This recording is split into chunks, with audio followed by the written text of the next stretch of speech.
to Sharky. So, I haven't played rank on Dueling Network for ever, since it got destroyed. So, decided to come back and play ranked on Dueling Book and see how it goes. My opening here was pretty good. I had the 1-for-1 for the Melody, going to the Linked Rebo, add Multifaker. Decided to go with Altergeist here just because I didn't really know what to expect in the Dueling Book meta, I guess. And I know that Nibiru's a big thing, and hand traps are a big thing, and combo decks are a big thing, and the rock deck that digs for other rocks is a big thing, and I thought that this deck would be able to handle all those things well, since Nibiru isn't really a threat to this, and neither are hand traps. So yeah, this guy played Regeki. Took me back, since I haven't seen this card since probably 2013, or at least I haven't played it since then. But I was able to negate his Inspector Border with the impermanence right there, and then just get Multifaker and go for Silquidus. He also didn't respond to anything that I was, well, not anything, but most of what I was saying. So I didn't know if that was the thing on here now, that silence is just consent, and that you just have one person talking and the other one just doing stuff. But on the attack here, I was able to activate the Silquidus, chain the Manifestation, summon the Melazik, and just do some normal Altergeist plays. Didn't really know what this guy was playing up to this point. Just figured it was some weird Inspector Border Barrier Statue stun deck or something. So decided to go in for some damage here, and after sending one of his cards away, I saw the Banished Dynamite card. So then I was a little even more lost, because I was like, okay, is he playing some kind of weird burn banish stun deck? Because I'd never heard of that before. But I'm also here at the bottom of ranked, so didn't really know what to expect. Went for the Lambda here, just because I had the Delta in hand. Also didn't respond to any of this, so just started, playing it through. And got my Marionetter, went for Protocol. Made a mistake there by adding it to my hand, but I went ahead and showed it to him to make sure that he knew that which one was Protocol. And then summoned back the Silquidus so that I had my bounce for next turn. So I basically had 3 negates, well, 2 negates and an interruption.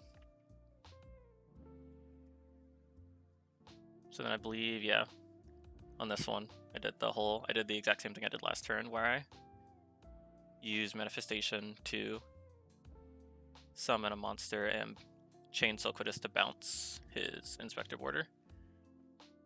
And I don't know why he targeted my card here, but then in phase I just summoned the Multifaker,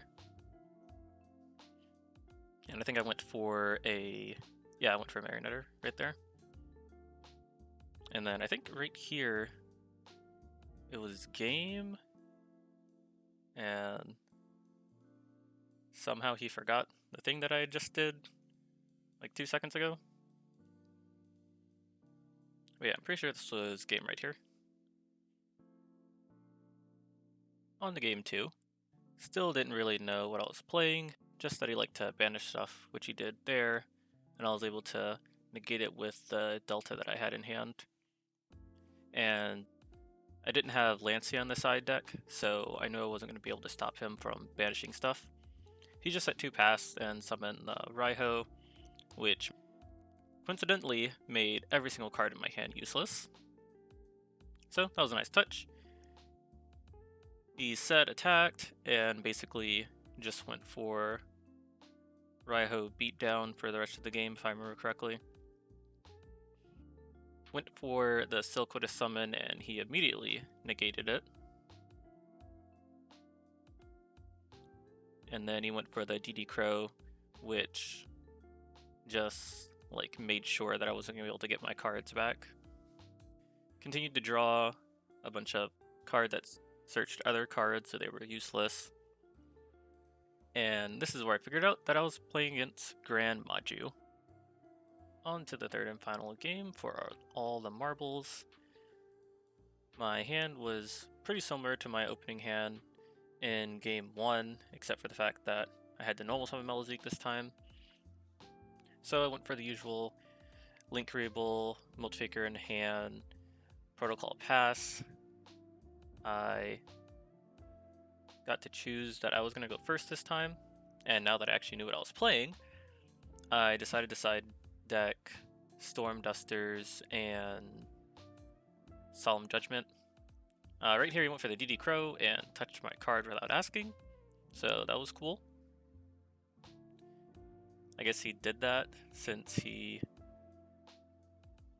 well, I guess just in case I had Manifestation, or just to get rid of it. Yeah, finally saw a Danger Monster. So at this point, I just assumed that all of his hands must have been just really, really bad. Since for most GrandManju decks, I expected to see like a bunch of Danger Monsters and Golden Castles, and I was actually finally seeing that. Dropped the Orochi right here, which scared me a little bit. And right here I was like, I got really confused because he revealed Bigfoot, discarded Orochi, and then told me that I didn't choose a card out of his hand.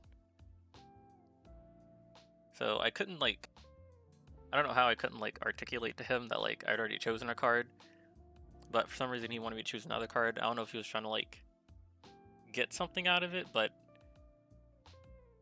I don't know. So I just let it happen. I made his monster 0 right here, and I was about to go and summon Multifaker, but I decided that it would actually be better if I did it later, because I wanted to try to wait just in case he tried to use the Orochi for something. He didn't end up using it, which was really good, and I was able to get the Multifaker here. And right here I was thinking about my choices because I was trying to figure out whether I want to have Melodique to send a card next turn, or if I want to have Silquidus to bounce a card next turn. I decided on Silquidus just in case he did something during my standby phase with whatever card he set, or with Orochi.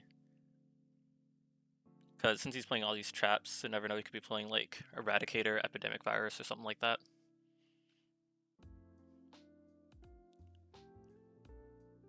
Yeah, and I think right here I was trying to like figure out like if I was gonna go for Lambda just in case he tried to use the Orochi so that I could negate it.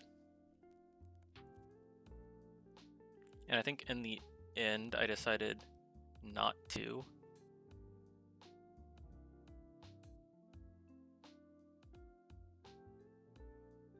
But yeah, big monsters is definitely one of these decks' weaknesses. Oh, I did go for it. Okay, I thought I didn't go for it.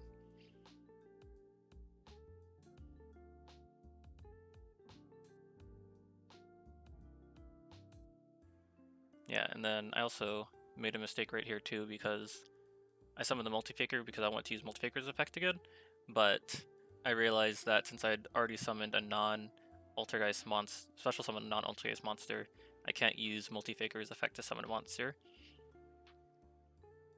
So I went for Silquidus instead. He seemed to be okay with it, so let the one go. I attacked into a GrandManju, which like, right before I attacked I was thinking, I was like, man, what if I attack into a GrandManju? But I was like, oh, it doesn't matter right now. So I was really surprised he didn't summon his like Orochi at all, which was confusing to me because he had the GrandManju set. So I didn't know if he was just like tired or something, because it was like 2 AM or so when I was streaming this. But I was able to set the Dusters, have the Manifestation, and have the Protocol in hand. And I put the Bigfoot back into his hand because like I didn't really care what effects he used now, because I already had 2 negates on board because I had the protocol and I had the gamma in hand. And yeah, in the main phase here, I activated the multi-faker to summon out, and he like quit right there, which, you know, cool, a very respectful duelist. But I was gonna go for multi-faker, get the Conqueror on field, and then when he attacked, bounce his monster, bounce a Conqueror, and then negate another attack. So it was game anyways. But yeah, it was a pretty weird first duel to say the least. And I guess not like that sporting, but it was okay. Much better than the days of people cussing me out for playing Trickstars. But this is just one of the matches that I did that night. I'm going to be posting some more of them, and they're probably going to be like just like match videos like this one, because otherwise the video would be like super duper long. So look out for more.